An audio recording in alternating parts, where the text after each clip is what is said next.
It was Christmas Eve. The Browns, who lived in the adjoining house, had been dining with the Joneses. Brown and Jones were sitting over wine and walnuts at the table. The others had gone upstairs. "What are you giving to your boy for Christmas?" asked Brown. "A train," said Jones. "New kind of thing. Automatic." "Let's have a look at it," said Brown. Jones fetched a parcel from the sideboard and began unwrapping it. "Ingenious thing, isn't it?" he said.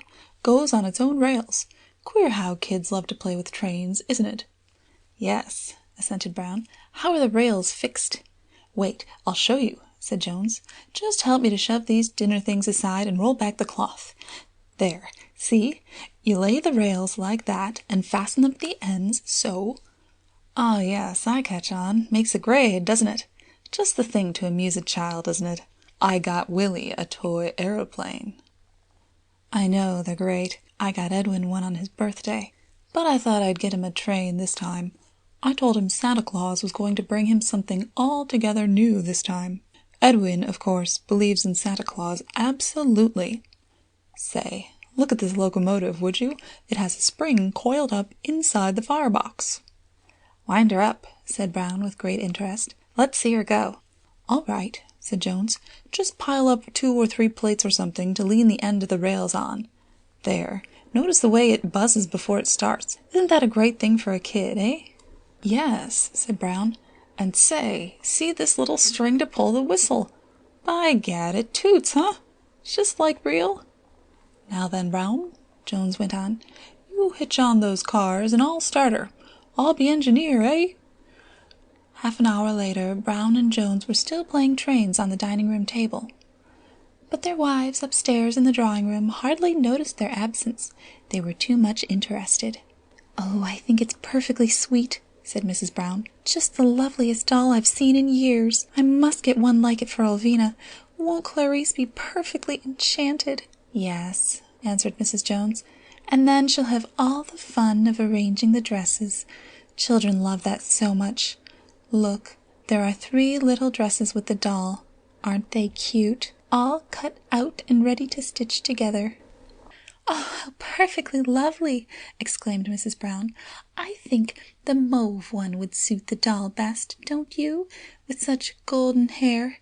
Only, don't you think it would make it much nicer to turn the collar back, so, and to put a little band, so?" "What a good idea," said Mrs. Jones. "Do let's try it. Just wait, I'll get a needle in a minute. I'll tell Clarice that Santa Claus sewed it himself. That child believes in Santa Claus absolutely."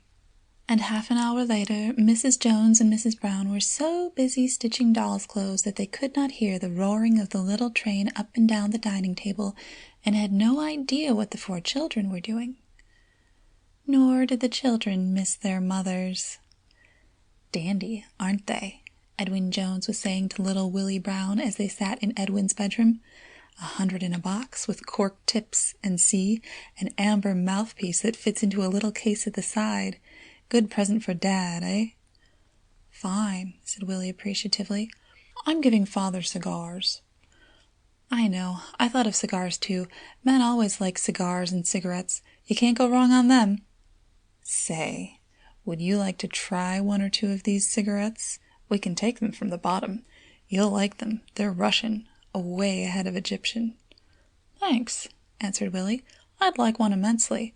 I only started smoking last spring, on my 12th birthday. I think a fellow's a fool to begin smoking cigarettes too soon, don't you? It stunts him. I waited till I was 12. "Me too," said Edwin as they lighted their cigarettes. "In fact, I wouldn't buy them now if it weren't for Dad. I simply had to give him something from Santa Claus. He believes in Santa Claus absolutely, you know." And while this was going on, Clarice was showing little Elvina the absolutely lovely little bridge set that she got for her mother. "Aren't these markers perfectly charming?" said Elvina. "And don't you love this little Dutch design, or is it Flemish, darling?" "Dutch," said Clarice. "Isn't it quaint? And aren't these the dearest little things for putting the money in when you play? I needn't have got them with it. They'd have sold the rest separately.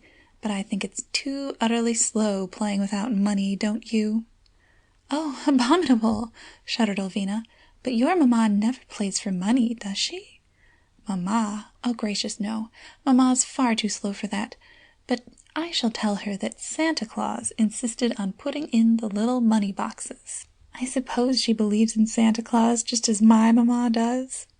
"Oh, absolutely," said Clarice, and added, "What if we play a little game with a double dummy the French way, or Norwegian scat if you like? That only needs 2. "All right," agreed Elvina, and in a few minutes they were deep in a game of cards with a little pile of pocket money beside them.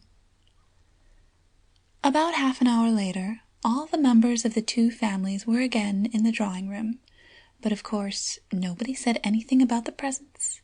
In any case, they were all too busy looking at the beautiful big Bible with maps in it that the Joneses had bought to give to Grandfather.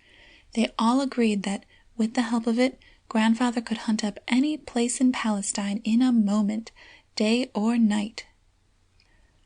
But upstairs, away upstairs, in a sitting-room of his own, Grandfather Jones was looking with an affectionate eye at the presents that stood beside him.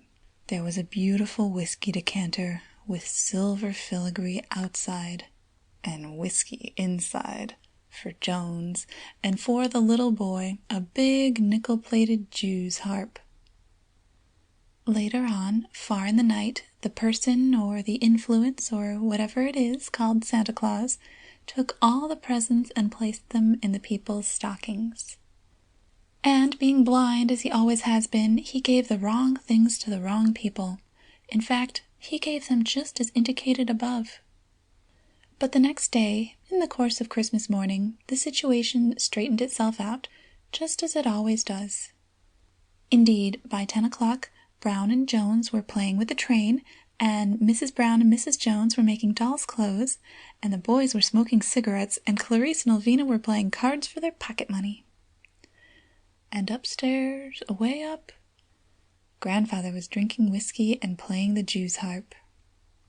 And so Christmas, just as it always does, turned out all right after all.